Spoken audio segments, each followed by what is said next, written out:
دانشجو بعد اندک مدت با رفیق، با همکار، با هم اندیشه به یک شهروند مستقل تبدیل می‌یابد. یعنی این لحظه ای که شما قرار دارید، این مدت دانشجویی شما موقتی است. بعد ختم شما با ما برابر میشوید. این نسل های وضع میشوند و تاریخ ببینید چقدر رشدی دراز دارد و هنگامی که نسل ها زمان هایی که نسل های وضع شد ارزش ها باز تکمیل می‌یابند، دولت ها رشد میکنند، جامعه ها تکامل می‌یابند، حیات پیش میرود. یعنی همه خصوصیت مرحلوی دارد. برای همین من شما رو با همین ندا مراجعه میکنم. دوستان جوان من، دانشجویان بی‌نهایت عزیز و گرامی، آنهایی که فرمان جامعه و دولت، چنبر اداره جامعه و دولت بعد چند مدت در اختیار شما خواهد داشت. شما همین جامعه، همین دولت رو اداره خواهید کرد. ببینید دولت ها رشد میکنند، از یک سطح صفتی به درجه دیگر صفتی میگذرند، ارزش ها تغییر می‌یابند، تکامل می‌یابند، حیات رشد میکنند. اما یک چیز به اینوبت بگیرید، بعضی ارزش ها، بعضی مفهوم های هستند که ابدالدهرند، یعنی جاودانه هستند، دائمی هستند، اونها تغییر نمی‌یابند. مثلا همین ارزش مقدس بودن مادر در هیچ دور و زمانی تغییر نیافته است و نخواهد یافت. همین احترام کردن یک پرانون هیچ وقت تغییر نیافته است و تغییر نخواهد یافت. همین احترامی مثلا پدر و مادر، والدان از جانب فرزندان که در کانستیتوسیا، شما اکنون من در این مورد سخن نگویم، دکان محترم در اینجا اشاره کردن، هیچ وقت تغییر نیافته است و تغییر نخواهد یافت. همین بعضی عنصرها، بعضی رکنهای فرهنگ ملی هستند که من با شما حاضر یک چند شواز نمبر میکنم. صداقت به قرض، همین سه رکن اساسی فرهنگ است. قبل از اون که موضوع را شروع بکنم، یعنی صداقت به سخن، قول، محبت، وطن، جامعه، صدق و صفا داشتن به هر چی که انسان میبیند در آن سرزمین، در آن کشوری که زندگی میکنه و قرض شهروندی، قرض انسانی خود را ادا میکنه. مگر همین تغییر یافته است در طول تاریخ؟ نه. یکم مثال نه شما آورده میتوانید و نه من. دوم، قابلیت دائما امیدوار بودن، اپتیمیستانه زندگی کردن هیچ وقت تغییر نمی‌یابد. هستند گروهی که مثلا به هیچی باور ندارند، به هیچ چیز، سه وقت خوراک میخورند، راحت زندگی میکنند، صاحب ماشین هستند، تمام احتیاجات بیولوژی و فیزیولوژی و دیگر قانع میکنند، اما ناراضی هستند. اینجا مسئله مفکوره است، در این باره حالی میگوییم. لیکن اکثریت کلی یا اکثریت مطلقی عامه مردم همین قابلیت امیدوارانه زندگی کردن رو در خود احساس میکنند. این قابلیت امیدوار بودن پیروزی، نیکی رو بر بدی در نظر دارد. هستند آدمانی که به این هیچ باور ندارند، میگن بدی دائمی است، بدی هیچ وقت ضایع نمیشه. حتی در اواسط است که مبارزه نیکی و بدی استادان عزیز 15000 سال دوام میکند و بالعاقبت نیکی بر بدی غلبه خواهد کرد. این اکنون طبق اسطوره‌هایی که در اواسط است. عدالت و بی‌عدالتی، در هیچ مورد انسان ناامید نمیشود و دائما امیدش به همین است که عدالت بر بی‌عدالتی، جهالت بر تاریکی، نور بر سیاهی حتما پیروز خواهد شد. و قابلیت دوست داشتن، مگر در تاریخ بشریت شما یگان مرحله را یاد دارید که انسان به همین گونه قابلیت دوست داشتن، محبت کردن زیسته باشد و زندگی او را زندگی پرسعادت یا سعادتمندانه یا خوشبختانه گفتن امکان پذیر باشد. نیست این خیلی چیز. در تمام دوره‌های تاریخی بشر همین قابلیت دوست داشتن انسان‌ها از همه برترها наҷот додааст. ин як мисол биёрам аз Конфутсий. назди Конфутсий мераванд мегӯянд ки мамлакат хароб аст, мардум бенуяр бемор шудаанд, ба ҳар гуна сироятҳо гирифтор шудаанд, қаҳтсолӣ омадааст. яъне мушкил болои мушкил шудааст. чӣ бояд кард? посух мегӯяд шафқату муҳаббата ба мардум арзонӣ бикунад. мегӯяд ки агар ин дорори ин даво нарасад чи меъёраша зиёд кунед. яъне дар ҳама давру замон шафқату муҳаббат ин ду унсуре ҳаст дар фарҳанги миллии мо ва дар фарҳанги ҷаҳонӣ низ, дар халқҳои мутамаддини олам, ки ҳама вақт ҷомеаҳоро, давлатҳоро, минтақаҳоро аз ҳама гуна бало офат раҳонидааст. ба ин шаку шубҳа дигар нест. ина шумо ҳуқуқ мехонед, қонун мехонед, як ҳадафи қонун ҷазо додан аст. муайян мекунад муносибатҳои иҷтимоӣ ва агар аз шумо аз ҳамон хатти қирмизӣ берун шавед, ба шумо ҷазо муайян мекунад. яъне тарс додан, ҷазо додан. аммо дар ҳеҷ давру замон тарсу ҷазо шафқату муҳаббатро иваз накардааст. нест дар таърихи олам. он коре ки инсон тавассути шафқату муҳаббат мекунад, ҳеҷ гоҳ тариқи тарсу дар ҷазо модан намекунад. инҷа масъала дигархелтар аст. ина бинед, ба ин пайванд мехӯрад сатунҳое ки ахлоқи миллии моро ташкил медиҳад. дӯст доштани нафси худ, яъне худро эҳтиром кардан. як бало ба сарат омад, худро маҷбури эҳтиёт кунед, ҳифз бикунед. эҳтироми падару модар, ин чиз ҷои гап надорад. некӣ кардан ба ҷумлаи занҳо, яъне ин чиз дар фарҳанги миллии мо аз давраи меҳрӣ ё меҳрпарастӣ ё офтобпарастӣ ё хуршедпарастишӣ аз ҳамон давра 6000 сол пеш аз ин мондааст. ҳоло ман ҳамин воқеаҳои афғонистонро мебинам, дар даҳшат меафтам ки чунин як навъи ҷаҳолат дар асри 21 мавҷуд аст. занро сангборон мекунанд, занро масалан аз манзилаш бурун рафтан намегузоранд, ҳаққи зан ба мерос умуман нест. дар ҳуқуқ ҳаст ҳаққи мерос нест тамоман. ба як гумону шубҳа занро метавонанд бикушанд. яъне 3 кас 4 кас ҳамин мегӯяд ки фалони фалон ҷо рафт. дигар таҳқиқ нест. дар мазҳаби ҳанафӣ таҳқиқ ҳаст. 3 кас бояд гувоҳӣ бидиҳад. аммо дар онҷо нест. аз тариқи шубҳа дар консепсияи паштунвонии афғонҳо занро ба қатл мерасонанд. ин даҳшат дар таърихи башарият фақат дар асрҳои миёна ҳангоми рушд кардани дини масеҳият буд.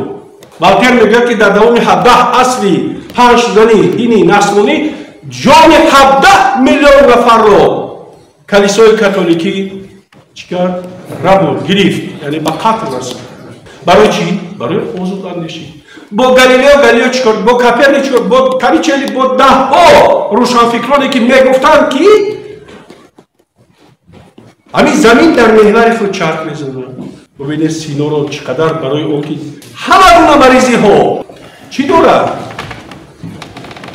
давои биологӣ дорад. яъне уна сабабаша омилҳояшро кушодан дар кор ва баъд даво кардан дар кор. барои ин чӣ кор кард? 10 солаҳо гурез ба гурез буд. фирор андар фирор буд. ҷилои ватан кард. ин қадар азият кашид.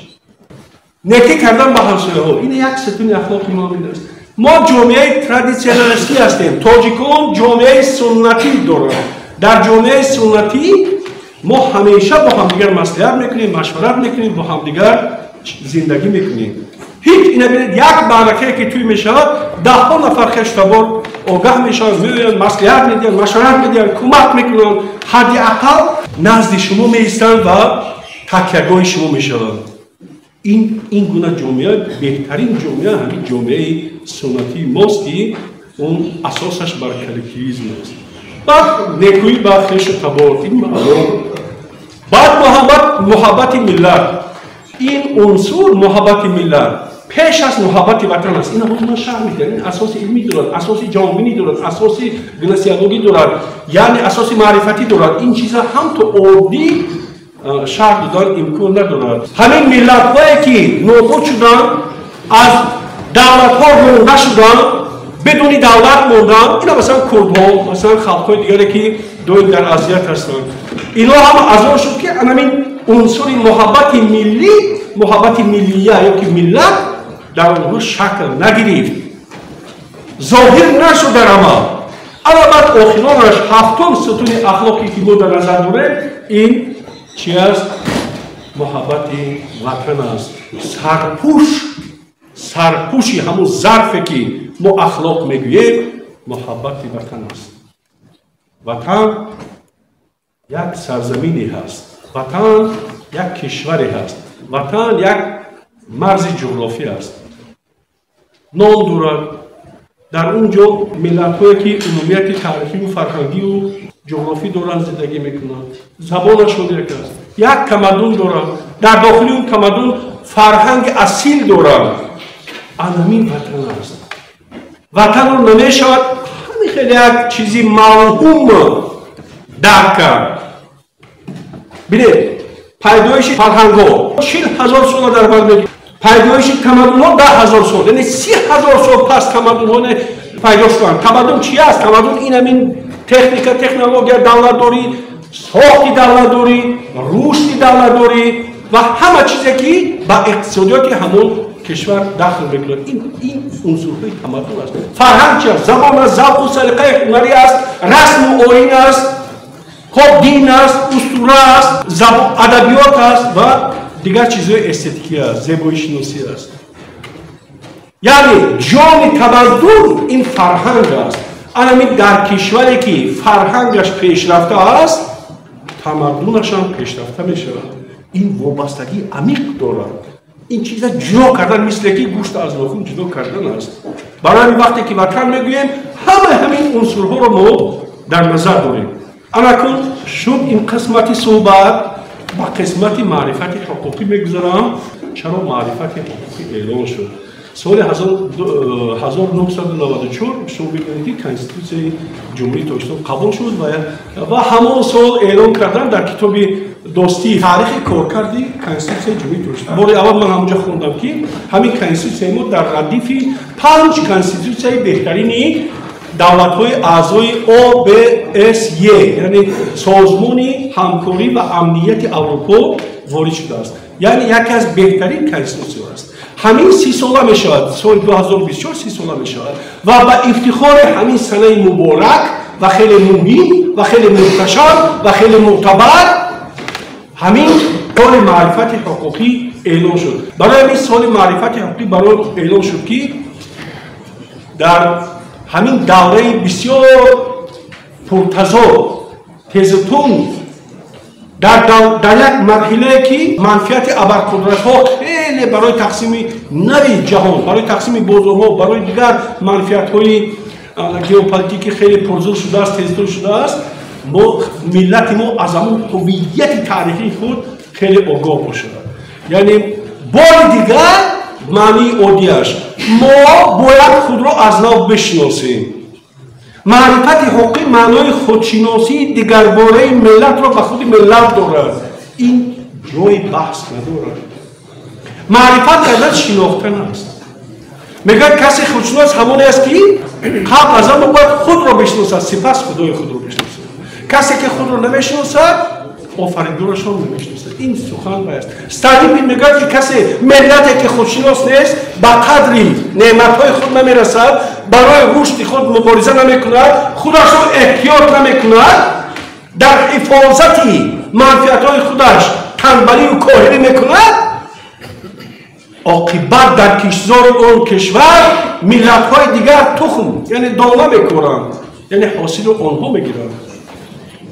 مثال آوردن شرط نیست. شما میدونید که کدام دولت‌ها در سویه کدام ابرقدرت‌ها موندند و بالعاقبت به یک دولت لختک مانند تبدیل شدند. معرفت حقوقی معنای دویمباره تحکیم بخشیدن خودشناسی و هویت ملی را از یا که توسط معرفت کردن حق و حقوق شهروندان و اهالی را دارد.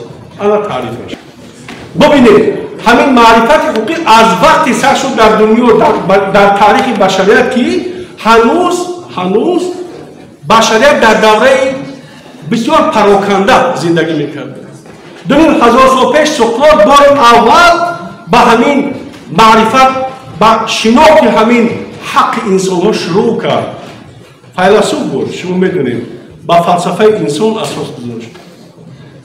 او جستجوی حقیقت را در روح و نهاد انسان و ترکیب جامعه آغاز کرد. یعنی دو حقیقت جدا از روح انسان و از جامعه نیست. در همین جا، در همین دو کنجا، در همین ترکیب آن را جستجو باید کرد، نه از بیرون.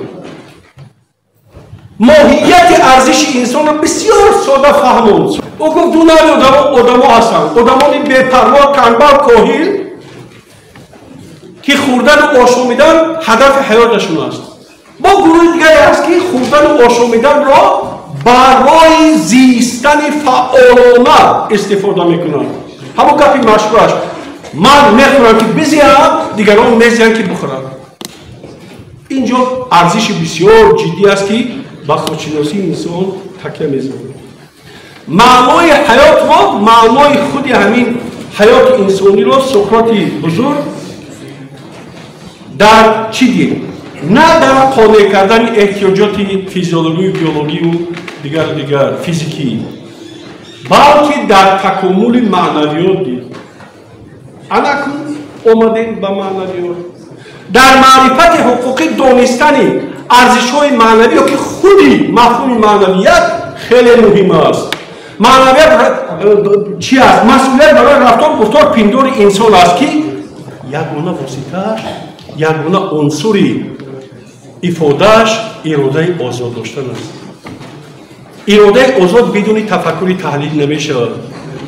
اینا ببینید چه سربسته است، چه سربسته است. یعنی فقط قانون‌ها اینجا نقش اجرا نمیکنند. اینجا قانون‌ها فقط نقش اجرا نمیکنند. این قانون‌ها یک نوعی به ترتیب آوردن مناسبت‌های اجتماعی هستند. فونکسیون اساسیشون همین است. اما در معنویت خیلی وسیع‌تر است.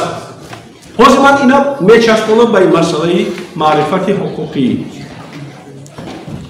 تقریبا 3000 سال پیش صفاک نام یک ادیب، متفکر، دراماتورگ بسیار مشهور در یونان میزیست. او عقیده داشت که ببینید چه عقیده مهم داشت.